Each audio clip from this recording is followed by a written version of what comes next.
And welcome back to my channel. So you're watching Basketball Unfiltered, and for today's episode, we're going to do another segment of How Good Is He Really? And you already know who it is from the title. It is going to be Allen Iverson. Now, I'm super excited about this episode because Allen Iverson is probably my other favorite basketball player.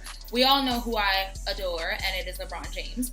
But Allen Iverson is literally right after that. He's definitely one of my favorite retired players. And when it's all said and done, like after I'm done watching and LeBron's retired, I think that Allen is definitely going to be second.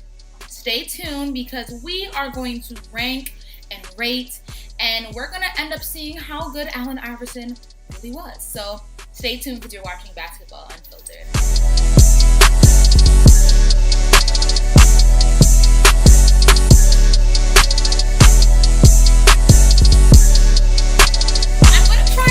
Biased because, like I said, he's definitely one of my favorite players.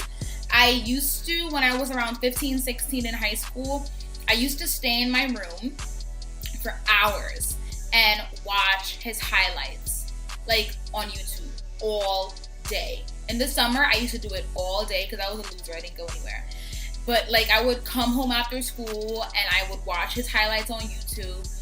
When I was in junior high school, I had his drawstring bag. You know those bags that it was like a drawstring bag and it was their jersey on the front of it and the back of it was like the material of a basketball? I had the Sixers and it was red. I was like low-key obsessed with him. Like, I used to think he was the cutest thing. So I'm going to try not to be biased because he's definitely one of my favorites. But nonetheless, let's get into it. So, if you are new to Basketball Unfiltered or you're new to this segment, basically what it is I rank these players on a level of 1 to 10 in 10 categories.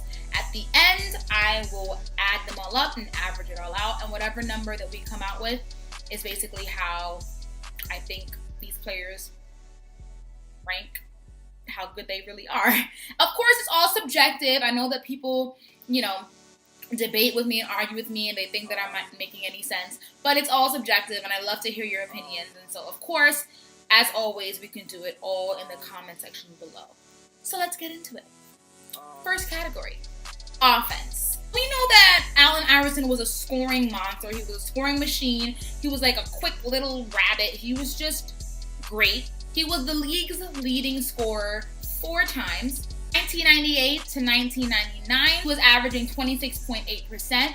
In 2000 to 2001, he was averaging 31.1. In 2001 to 2002, he had his highest average at a high score of 31.4. In 2004 to 2005, he averaged 30.7. So, no doubt about it, he was probably one of those high scoring offensive players in the 90s and in the early 2000s. That's what we know Allen to be. Like, he came into the league, I believe he was drafted at a point guard position. But of course, when he got into the league, he switched to the 2, and then he switched to the 1, and then he did it back and forth. So we kind of call him a combo guard because he came in as a point guard, but he played point, sometimes he played shooting guard. He went back and forth so much that he was a combo. He had the characteristics of both. So sometimes people don't like to call him a point guard. Sometimes people don't like to say he's a shooting guard. Some people just say he's a guard. Some people say he's a combo guard. I just say he's great. He was a scoring machine. And so for offense, I give him a 10. Next category is defense. Now, Allen Iverson wasn't like a defensive monster. Of course, he was super small, and so his size did hinder him a lot when it came to man-on-man defense. But his speed definitely helped him in that aspect because he was able to use his speed to his advantage. He was quick, so he kept up with his men really well. He also led the league in steals for, I believe, 3 years, and I think it was 3 years in a row. In 2000 to 2001, he averaged 2.5 steals. In 2001 to 2002, he averaged 2.8. And in 2002 to 2003, he averaged 2.7 steals. So he was the leading scorer in steals for 3 years in a row in the early 2000s.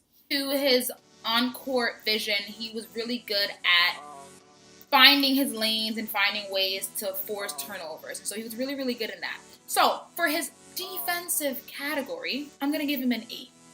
The next category is athleticism. Of course, we know that Allen Iverson was completely athletic. He was extremely quick. He had super high endurance. He had hops. He could jump. He was the ankle breaker. They didn't call him the ankle breaker for no reason. He broke people's ankles. I think he actually did it literally a couple of times. His handles were out of this world. He was absolutely amazing. His crossover, let's talk about it. You know what? Let's not even talk about it. Just look at the tape.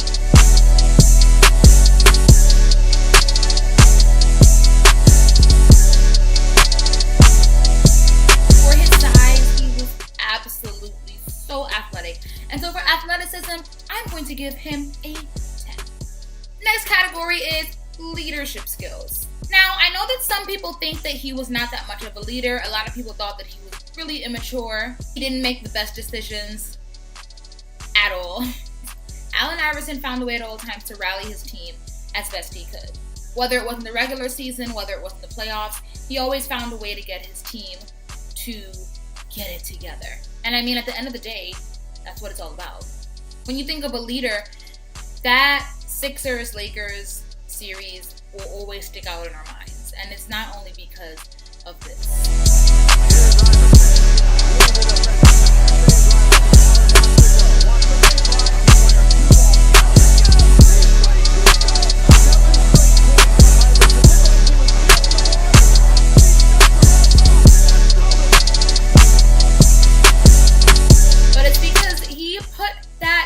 On his back, and he did what he needed to do to get them as far as he could. And that's a leader. I mean, at the end of the day, they were undermanned. It was a really top heavy team, super top heavy. So, you know, no one was expecting them to come out with a win. And they ended up coming out with one. I mean, they lost, I believe it was 4-1, but, you know, A for effort. Is it E for effort? No. Is it? It's A for It's E for effort? A for effort. It's A for effort. A for effort. His leadership skills, I'm going to give him an 8. The next category is training and durability. I can't talk today. It's the weather. I just want to go outside or something. But whatever. The next category is training and durability. Now, Allen Iverson had 2 ways of his training styles. He had an immaculate training routine. Like, I've watched some of his tapes when he would do his training, and it was pretty rigorous. But he also had some days where he wasn't finna do nothing. Sometimes he didn't want to go to practice. Sometimes he didn't want to lift weights. I think an interviewer asked him one time, why don't you lift weights when you do your training? And he was like, because it's heavy. Like, what? Of course it's heavy. The hell? But he had 2 ways about him. You either loved him or you hated him. It was what it was. He was going to give you it no matter what. This is who he was, so you could take it or you could leave it. And he had 2 sides to him. He would really train really, really hard, and sometimes he just didn't care. So for training and durability, I'm probably going to have to give him a 7. Next category is mental toughness. Now, I think that Allen Iverson was extremely mentally tough. And there's a lot of things that come into that category. It's not only when you're on the court, but it's definitely also when you're off the court. How do you handle media? How do you handle pressure when you are winning or when you're losing? And so I feel like at times he handled pressure extremely well, but there were other times that I think, like many other players, it's not only him, where his emotions definitely took over. So for this category, I'm going to also have to give him a 7. This category is winnings. So, did he win?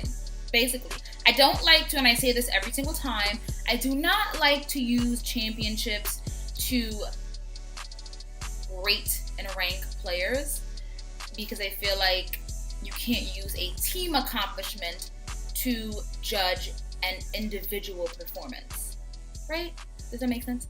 So I don't like to do it. However, at the end of the day, whatever. It definitely comes with the territory. Are you winning or are you losing?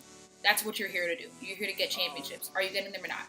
I mean, he had some other accomplishments. I believe he was Rookie of the Year. He was a scoring leader, 4 times? He was the steals leader, 3 times. He was on the All-NBA first team, 3 or 4 times. So I'm going to give him a 5.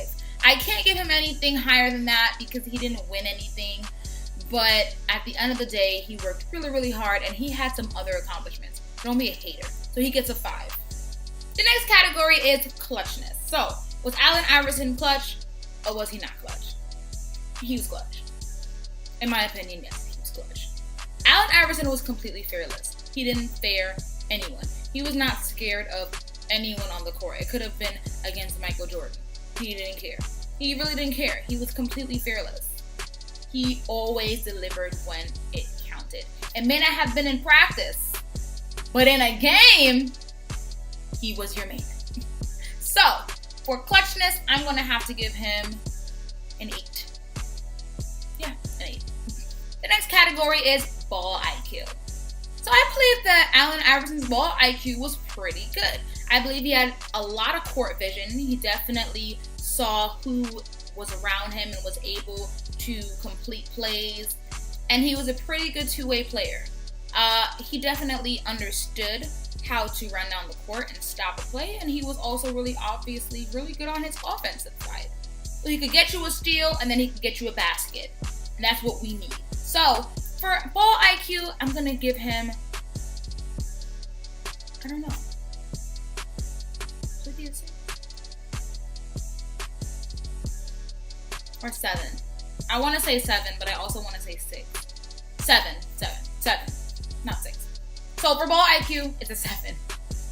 And the last category is consistency. So, how consistent did Allen Iverson stay throughout his career? I personally think that he stayed pretty consistent.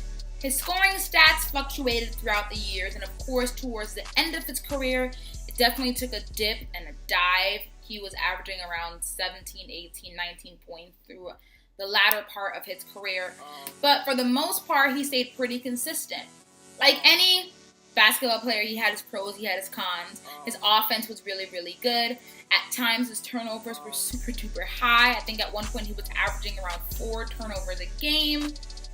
But in the end, his career, he ended up averaging 26.7 points per game, 6.2 assists, and 3.7 rebounds. So, as a player, he was pretty consistent on both ends of the field. So for consistency, I'm going to give him an 8. I was going to say 7, but when I'm thinking about it, it's pretty darn good. So he's going to get an 8. So Allen Iverson's how good is he really score is a 7.8. And I'm pretty good with that. I think that works out pretty well. We've come to the end of this week's episode, and as always, it's been a joy and it's been a pleasure. Thank you for watching. If you're not subscribed to me, please subscribe to me. I say this every single week, and I'm gonna keep saying it. So subscribe, like, share, argue with me in the comment section below, whether it's on YouTube, whether it's on Facebook. A lot of you text me and argue with me. I'm here for it. I don't ever turn down a debate. Ever. So tune in next week, and as always, thank you so much for watching and thank you for your support. This has been Basketball Unfiltered, and I'm out.